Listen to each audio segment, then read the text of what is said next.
Assalamualaikum warahmatullahi wabarakatuh.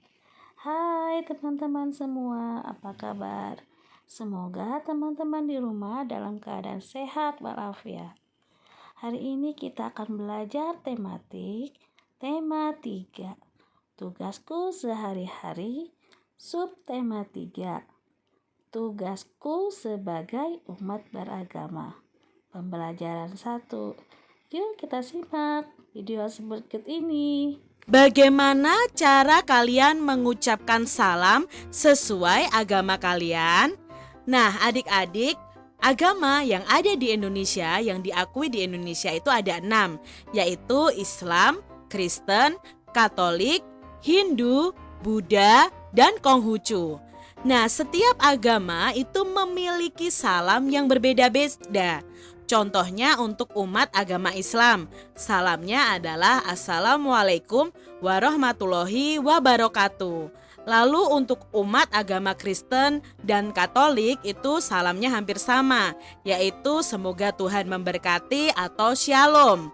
Lalu untuk umat agama Hindu itu ada Om Swastiastu. Lalu untuk umat agama Buddha itu ya, kalian bisa cari tahu ada Namaste, ada salam kebajikan, itu untuk umat agama Buddha dan Konghucu. Setiap siswa itu memiliki agama yang berbeda.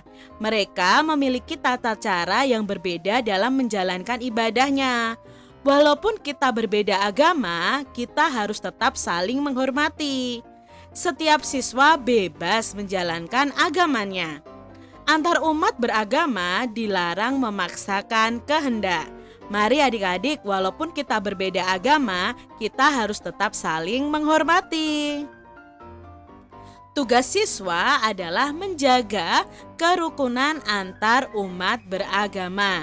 Jangan jadikan perbedaan itu sebagai perpecahan, sebagai ajang pertengkaran adik-adik. Tetapi dengan perbedaan itu kita harus hidup rukun. Budaya tolong-menolong. Hari ini Siti belajar dengan ceria. Siti bersama teman-teman berdoa dan memberi salam kepada ibu guru.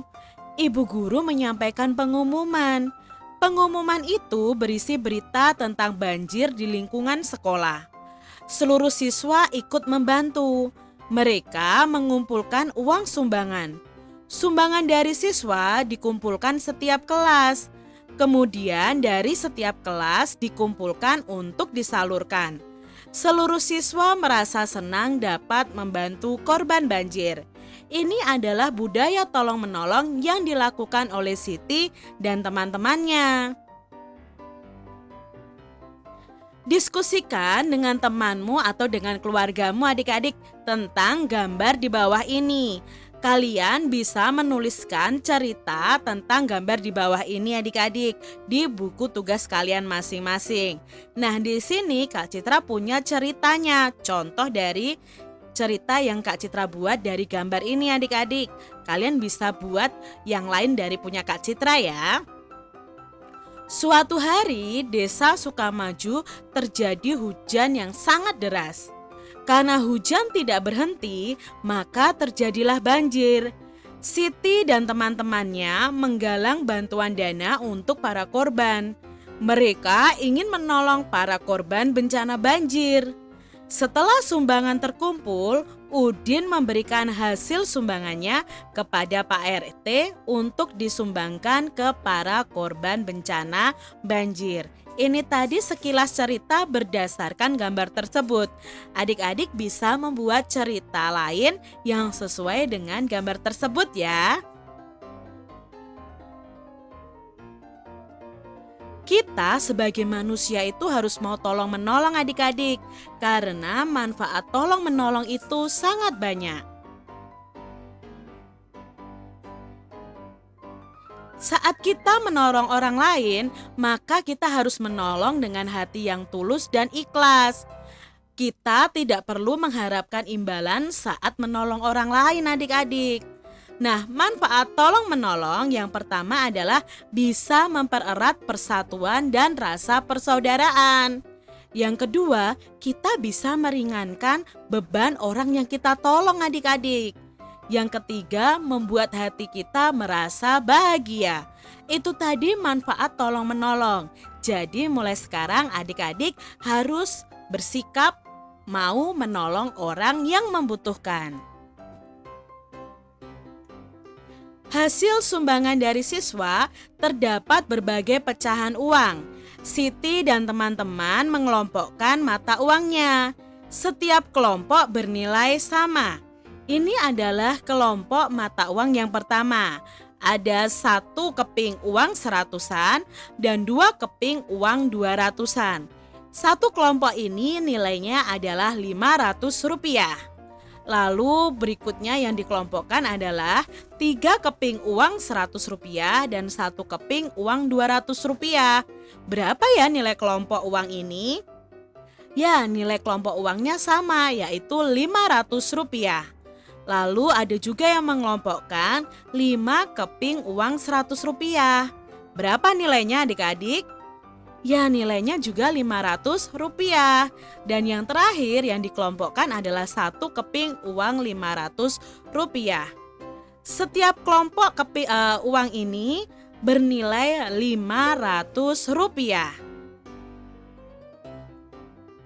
Pasangkan pecahan uang berikut yang memiliki nilai yang sama. Nah, di sini ada kelompok pecahan uang dan kita akan menghubungkan pecahan uang tersebut yang nilainya sama. Nah, untuk mencarinya bagaimana Kak Citra?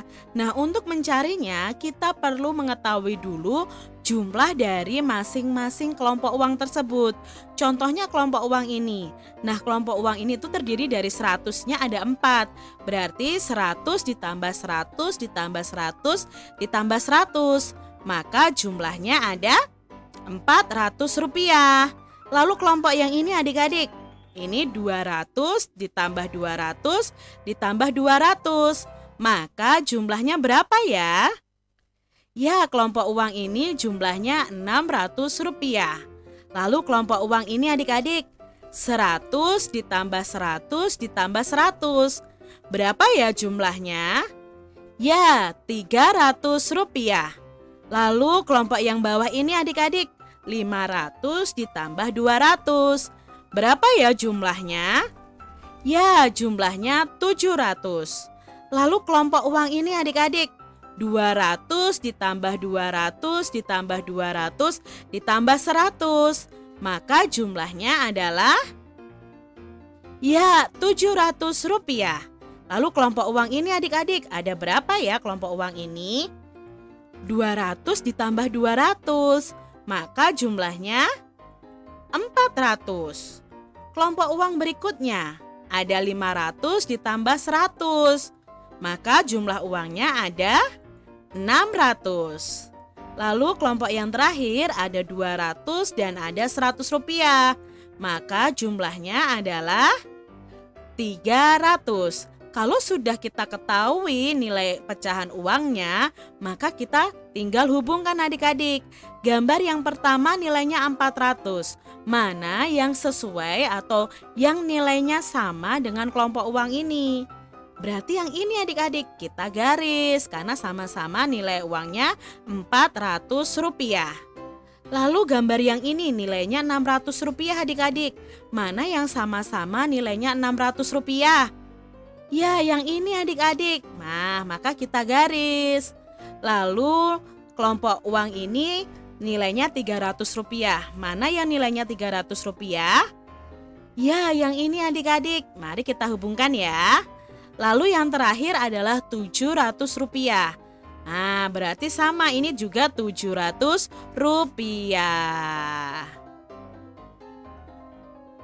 Budaya tolong-menolong itu sangat penting adik-adik. Siti bersama beberapa teman dan ibu guru memberikan bantuan kepada korban banjir. Jadi adik-adik di sini Siti bersama teman-temannya memberikan bantuan kepada korban banjir. Gambarlah keadaan lingkungan yang terkena banjir. Adik-adik bisa membuat gambar imajinatif tentang lingkungan yang terkena banjir. Nah, ini adalah contoh gambar imajinatif.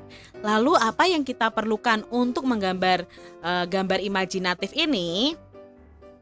Nah, gambar imajinatif adalah gambar yang berasal dari khayalan atau imajinasi. Alat yang kita butuhkan untuk membuat gambar imajinatif adalah buku gambar, pensil, penggaris, penghapus, pensil warna atau cat air atau krayon atau spidol adik-adik.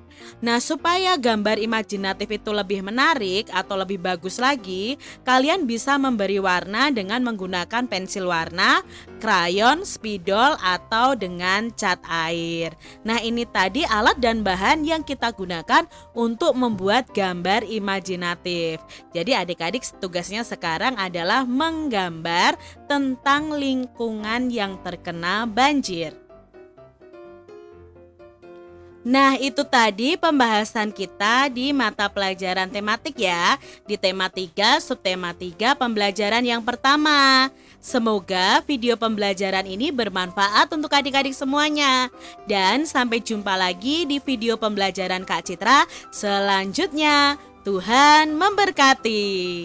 Jangan lupa tekan tombol subscribe, lalu tekan loncengnya, tekan juga tombol like, lalu share ke media sosial kalian. Jangan lupa untuk ikuti media sosial Kak Citra. Terima kasih.